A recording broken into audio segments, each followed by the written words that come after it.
Hey everyone, Eric Hayden here in the garden. What a difference 24 hours makes. Warm and sunny yesterday, cloudy and cool today. Very important video that we're gonna do. Welcome to our channel if this is your first time. This is an important video for 2021. We're in the latter part of winter now. It's cold for the next week, but signs of a pretty big warm up headed our way as we get into the latter part of February. So we're starting to do some things in the garden. Today I want to talk about a few things that are very important. Cleaning up your beds, we're talking weeding in the late winter, applying a fertilizer, applying some lime if needed, and the last step in that order is pre-emergent, and that's what we're going to do today. It's very important that you follow those steps in terms of putting things out. I'll explain why here in a second. Got a lot of work today. Actually took the first half of today off from work to get this done, because it's going to rain tonight and the next few days. And things like a pre-emergent, fertilizer, lime, it's good to work it into the soil with a nice steady rain. And that's what we have headed our way. So let's get started.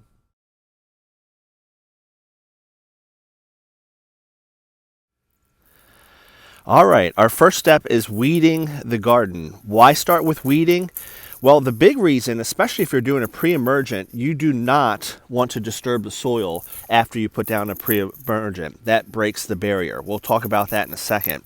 Since we've been applying pre-emergents going back to last late winter through the summer and again in the fall, we don't have a ton of weeds in the garden. For the most part, everything is in good shape.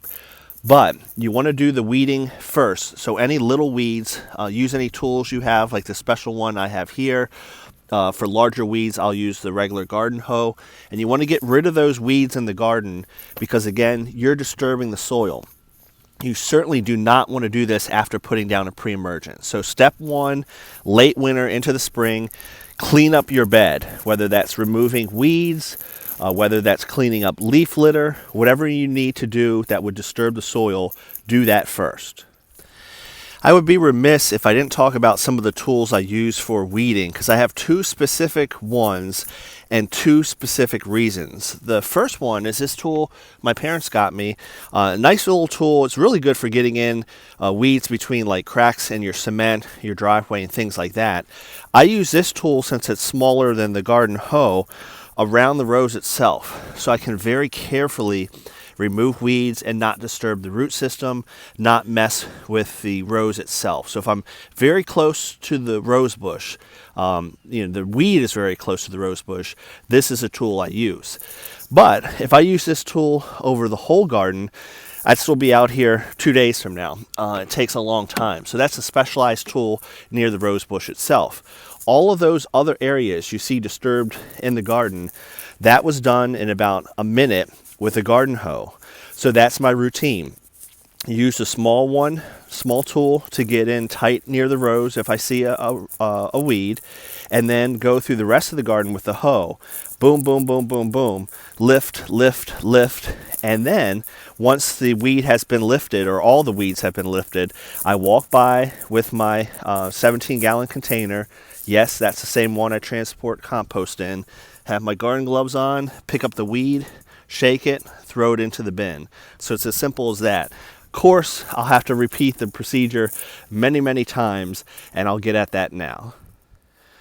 One more thing before we move on to the lime and fertilization step. This is a typical weed that we just pulled up from the bed. That's all the weeds I got out of this one bed. Further evidence that pre-emergents do work. And again, a pre-emergent prevents weeds from emerging through the soil. We'll talk more about that last step when I apply them, but I can't recommend them enough to stay ahead of your weeds.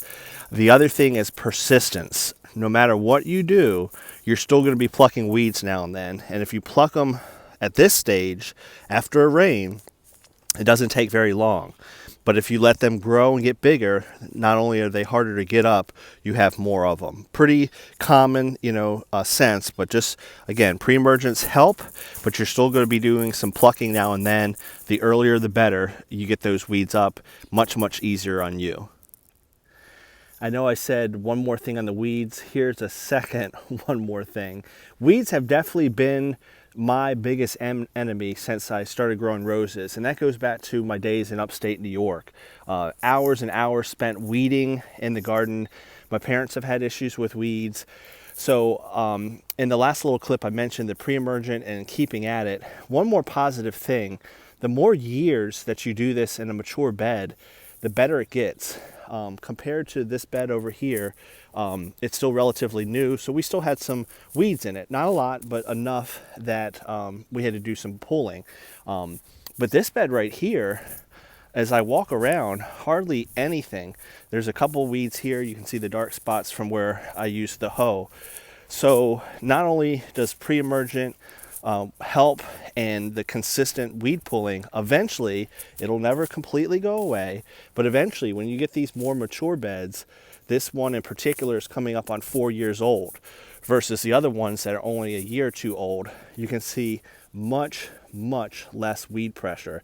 And I think we can all agree the less time you have to pull weeds, the better.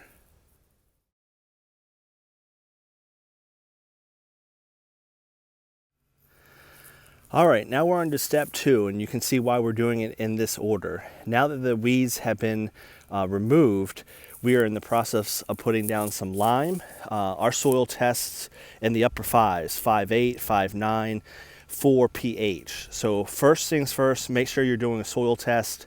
I'm not sure how it works where you live, but where we live, they are free April through November.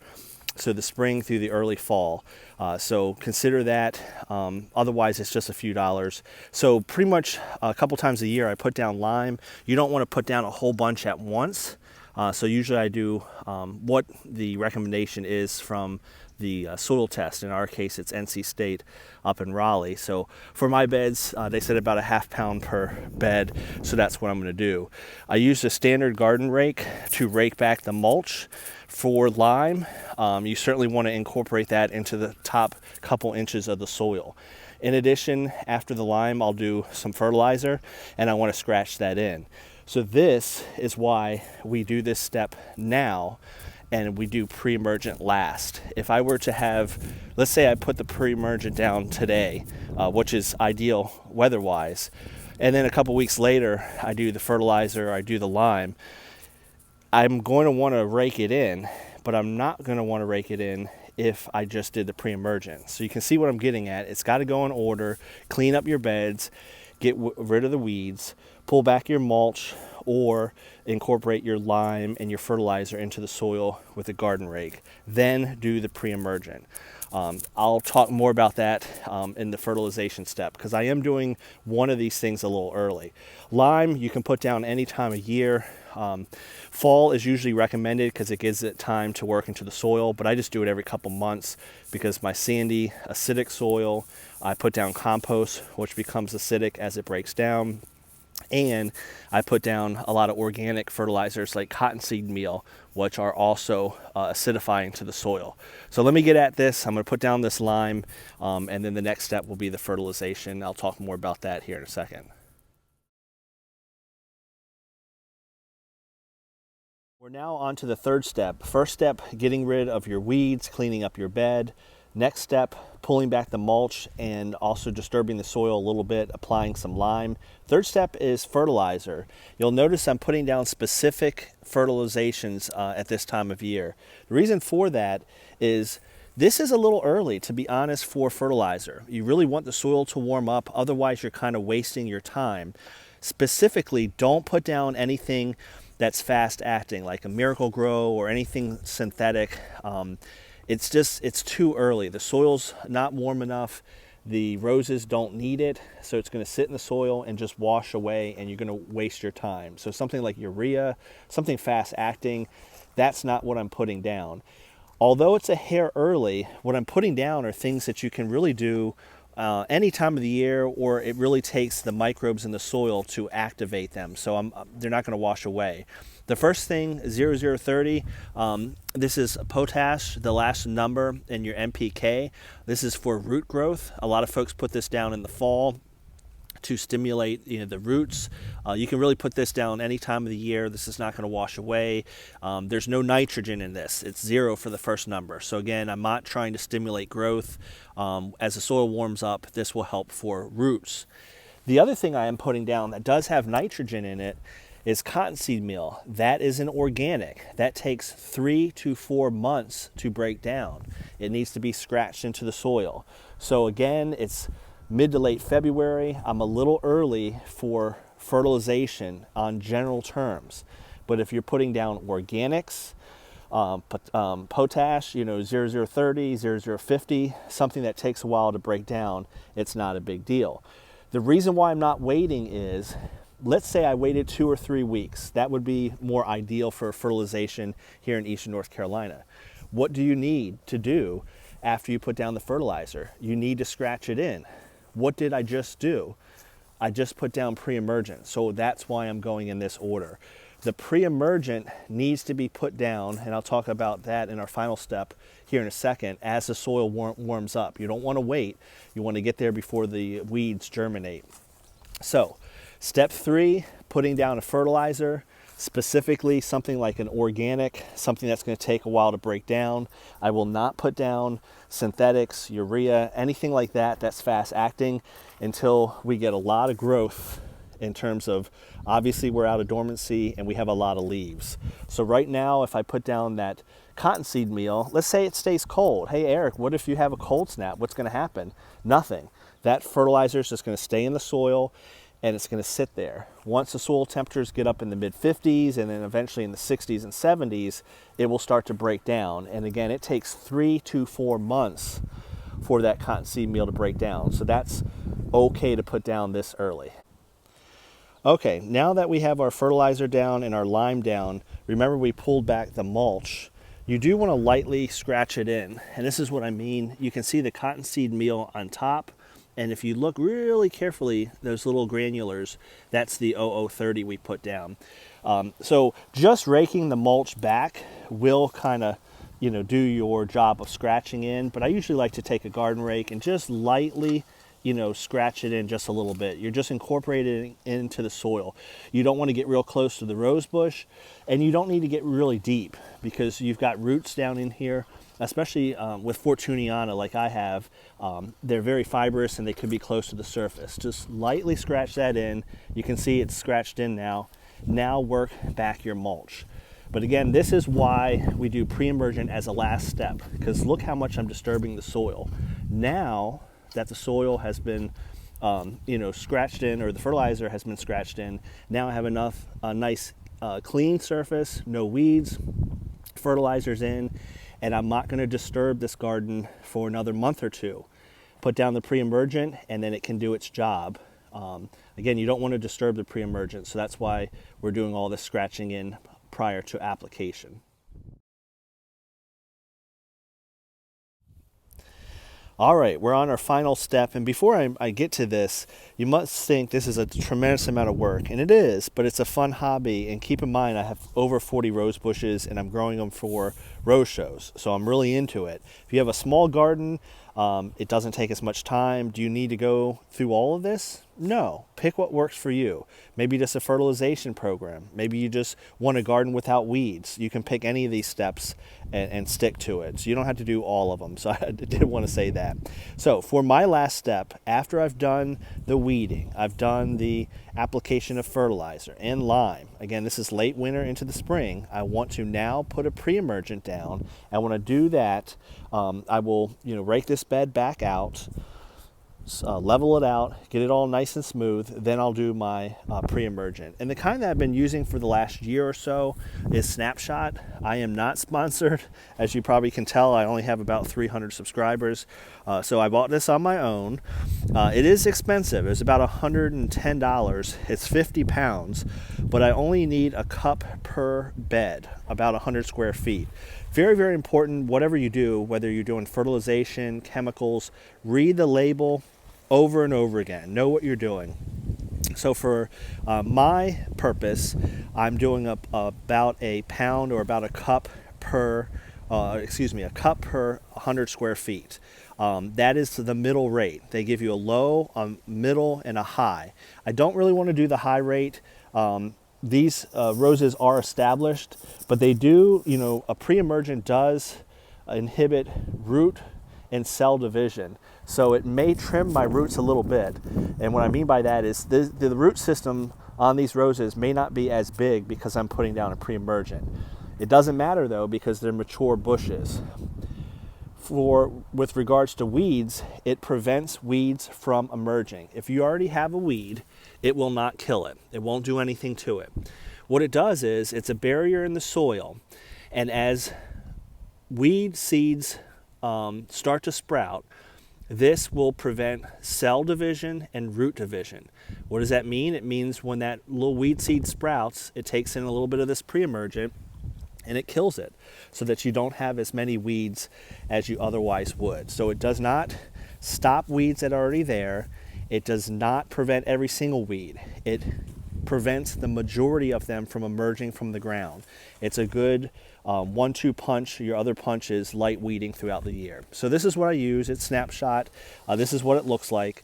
I do keep these chemicals and fertilizers in these Commander tubs. I got these at one of the big box stores. I really like them. They have a lid that snaps on, and that's important because we have a lot of humidity down here, and I don't want any of my dry fertilizers or pre-emergents getting wet. So this has been in here for a year, and you can see it's perfectly dry, and I keep it in an outdoor shed. So we're gonna apply this, and again, this is to prevent weeds from coming up. This is what I use. On the label, it says a cup per 100 square feet. That's about the size of my beds. Some are maybe a hair bigger, but we'll get that down. The last thing on the label, it says it must be watered in with at least a 1/2 inch of rain. I think it says in the next week to 2 weeks. And the reason why that's important is you don't want to put this down and then you have a dry period. So all of this craziness we're doing in the gardening, the fertilization, the lime, the pre-emergent, is on a dry, sunny day, but we're going to be tremendously rainy here the next couple days. So that's why we're working really hard to get this done. All right, we're just about done applying the pre-emergent. If you look really, really carefully, especially where here I spread a little thicker, you can see the yellow granulars. That's about a cup per 100 square feet. If you're asking how I put this stuff down, I almost always use this little hand spreader, and I'll set the setting depending on the material. So something like this that's real fine, it's a lower setting, so it puts out less because it goes so quickly. Other things like that cottonseed meal, I will put as much as I want in here of the material and then just use a little hand cup because it's too fine and the spreader doesn't work. Always read the label. Roughly for my gardens, I use one of these per bush if it's organic. Rose tone, cottonseed meal, alfalfa meal. I want 1 cup per bush. So I use one of these cups.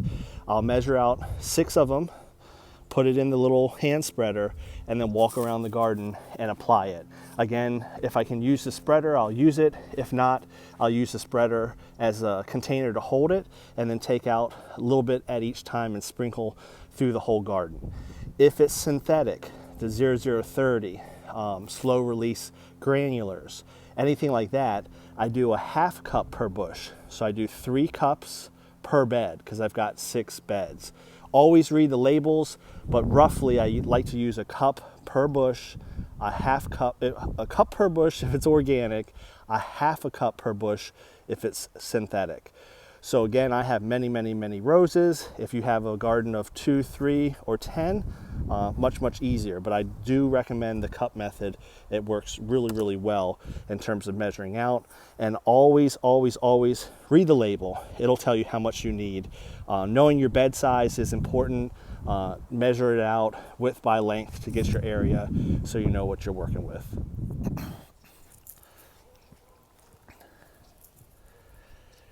All right, we are completely done. Got a different outfit on. More on that in a second.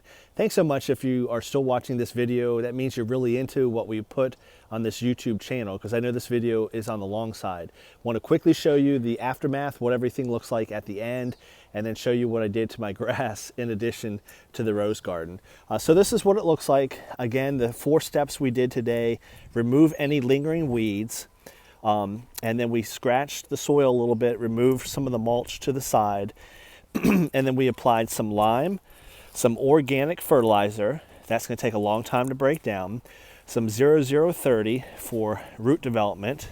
And then finally, after putting the mulch all back, getting everything looking really, really good, we applied Snapshot, our pre-emergent, for the upcoming spring and summer weeds. So rose garden is looking in good shape.